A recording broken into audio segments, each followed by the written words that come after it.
Hello everyone, আজকে বানাচ্ছি কারি পাতা দিয়ে চিকেন রেসিপি। এটা কিন্তু সাউথ ইন্ডিয়ানের খুব ফেমাস ডিশ। এইভাবে বানালে কিন্তু খেতে একদম একটু আলাদা টাইপের লাগে। তো চলো দেখে নিই কীভাবে বানাচ্ছি। প্রথমে এখানে আমি 200 গ্রাম চিকেন নিয়েছি। তোমরা উইথ বোনও নিতে পারো আর বোনলেসও নিতে পারো। তো এখানে স্বাদ অনুসারে লবণ দিচ্ছি হাফ চামচের মতন। তারপর দেবো হাফ চামচের মতন হলুদ গুঁড়ো কালারিংয়ের জন্য, আর হাফ চামচ দিচ্ছি লাল লঙ্কার গুঁড়ো। এবার সব আমি একসাথে মিশিয়ে নেব। আর কিন্তু কোনো মশলা যায় না, এই তিনটাই যায়। ভালো করে মিশিয়ে আমি এখানে এই 20 থেকে 25 মিনিট রেখে দেবো। এটা বাইরে রাখলেও হবে, ফ্রিজে রাখার কোনো দরকার নেই। ভালো করে আমি মিক্সড করে নিয়েছি, দেখো কালারটাও ভালো এসেছে। দিয়ে আমি এটাকে সাইডে রেখে দেবো। এরপর কড়াই গরম করছি। কড়াইতে দিচ্ছি আমি তেল। এখানে আমি 3 টেবিল চামচের মতন তেল দিচ্ছি। চেষ্টা করবে এটা রিফাইন্ড অয়েলই করার জন্য, এখানে কিন্তু সর্ষের তেল ইউজ হয় না।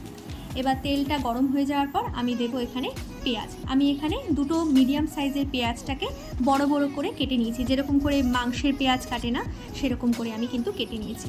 এবার গোল্ডেন ব্রাউন হওয়া অবধি আমি এটাকে ভালো করে ভেজে নেব।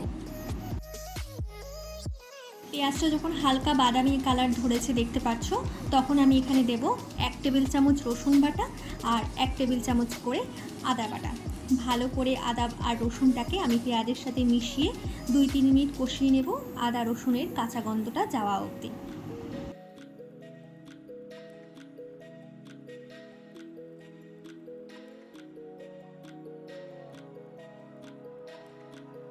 আদা রসুনের গন্ধটা চলে গেছে, ভালো করে কষে গেছে। এবার দিচ্ছি আমি সে ম্যারিনেট করা চিকেনটা, যেটা আমি করে রেখেছিলাম। 20 মিনিট হয়ে গেছে।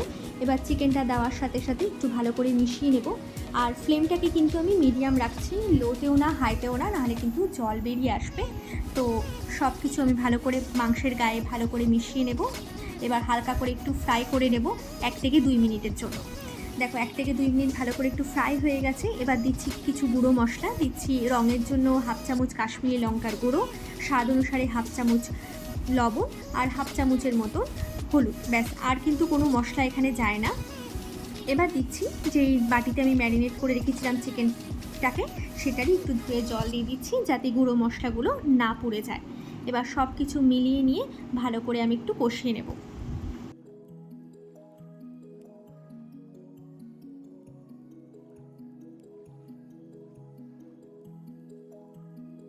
দেখ ভালো করে আমার কষানো হয়ে গেছে, একদম মাখো মাখো হয়ে গেছে। এই সময় কিন্তু আমি এখানে দিচ্ছি একটা মিডিয়াম সাইজের টমেটো পেস্ট। আমি টমেটোটাকে কিন্তু পুরো পেস্ট করিনি, হালকা একটু জল দিয়ে হালকা একটু পেস্ট করেছি। দেখো দানা দানা কিন্তু দেখা যাচ্ছে। এবার এটির সাথে আমি এখানে দিব কিছু মশলা। মশলার মধ্যে কী আছে? দারচিনি, লবঙ্গ, এলাচ, তেজপাতা আর হচ্ছে শুকনো লঙ্কা। এইটাকে 5টাকে আমি শুকনো কলায় ভেজে আমি এটাকে গুঁড়ো করে নিয়েছিলাম। আর তার মধ্যে থেকে আমি এখানে 1 চামচ দিচ্ছি। এটা দেওয়ার সাথে সাথে কিন্তু গন্ধটা জাস্ট দারুণ আসে। ট্রাই করো, খুবই ভালো আসে। আর যদি তোমরা বড় এলাচ পাও, আমি পাইনি, সেটাও কিন্তু তোমরা একটা এখানে ইউজ করতে পারো। এবার দেওয়ার সাথে সাথে আমি ভালো করে মিশিয়ে নিচ্ছি। ভালো করে এখানে আমি 2-3 মিনিট একটু রান্না করব। আমি এটা যাতে টমেটোটাও ভালো করে গলে যায়, তার জন্য কিন্তু এটা আমি ঢেকে দেবো। এখানে আমি 10 মিনিটের জন্য ঢেকে দিচ্ছি। এবার 10 মিনিট হয়ে গেছে, দেখতে পাচ্ছ আরও জলটা শুকিয়ে এসেছে। টমেটোটাকে যা জল বেরিয়েছিল সেটাও কিন্তু মোটামুটি শুকিয়ে এসেছে। এক্সট্রা জল দেওয়ার কিন্তু দরকার নেই, চেষ্টা করবে এখানে জলটা যতটা কম পারা যায় দেওয়ার। এবার দিচ্ছি আমি এখানে টক দই। যেহেতু এটা একটু সাউথ ইন্ডিয়ান টাইপ, তাই সাউথ ইন্ডিয়ানে কিন্তু টকের পরিমাণটা বেশি থাকে। তাই আমি এখানে অল্প 2 টেবিল চামচ টক দইটাকে ভালো করে ফেটিয়ে নিয়েছিলাম, নিয়ে আমি এখানে দিয়ে দিলাম। ফেটিয়ে নিয়ে দিলে কিন্তু দইটার আগুনের যখনই সংস্পর্শে আসে সেটা কিন্তু আর ফেটে যায় না, গ্রেভিটার টেক্সচারটা ভালো হয়। না ফেটলেই কিন্তু দিলে গ্রেভিটার টেক্সচারটা কিন্তু পুরো ফেটে যাবে, দেখতে তখন ভালো লাগবে না। তো আমি সব কিছু দিয়ে ভালো করে মিশিয়ে নিচ্ছি। আর মাংসটাও তো সিদ্ধ হওয়া দরকার, তাই মাংসটা সিদ্ধ হওয়ার জন্য আবারও 10 মিনিটের জন্য আমি এটা রান্না করব। দেখো 10 মিনিট হয়ে গেছে, আমি ঢাকনা খুলে দিয়েছি। এটা একদম পারফেক্টলি ডান। এবার দিচ্ছি মেন ইনগ্রিডিয়েন্ট, যেটা কারি পাতা। আমি এখানে 1 মুঠের মতন কারি পাতা আর ধনে পাতা দিচ্ছি। ভালো করে মিশিয়ে নিব। কারি পাতা আর ধনে পাতা দেওয়ার সাথে সাথে কিন্তু গন্ধটা একদম দারুণ এসে যায়। তাই এইভাবে বাড়িতে ট্রাই করবে, খেতে কিন্তু দারুণ লাগবে। ব্যাস শেষ, আমাদের আর কিছুই নেই।